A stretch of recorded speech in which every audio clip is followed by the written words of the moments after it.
What it do, YouTube? It's your boy Chuck, back at it again with another spectacular sneaker review. Today we're going to be reviewing the Yeezy Boost 700 Wave Runner. Now this is actually the first 700 to actually come out. This shoe debuted at the Yeezy Season 5 fashion show and came out, I think, a couple months later for the general public back in 2017. So we're going to get straight into it. This is the infamous dad shoe that Kanye West started sporting back in 2016. He was sided with it.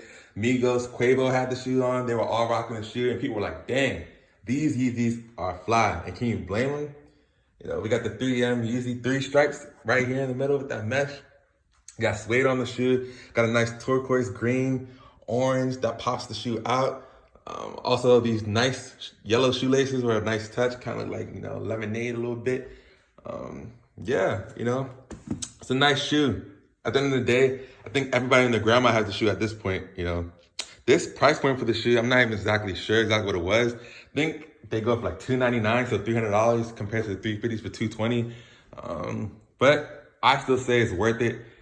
This shoe on the inside has the Adidas, you know, classic Adidas symbol on the inside. The bottom of the shoe, you know, doesn't have the boost material, you know, just has the, oh, it does have the boost material actually. So, excuse me, boost material. And then you got the typical sneaker molding on the bottom. Nice clean shoe.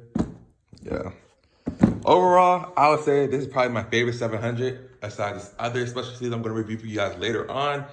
You know, this one gets the job done. You can wear it with pretty much anything. I know it looks like you can't, but you can rock this with some jeans, sweat shorts, sweatpants, and it'll definitely have heads turning. All right, YouTube, do me a favor, like, comment, subscribe, hit the bell for notifications, share this with your friends, and yeah, keep the love alive. All right, guys, this has been Chuck with another sneaker review.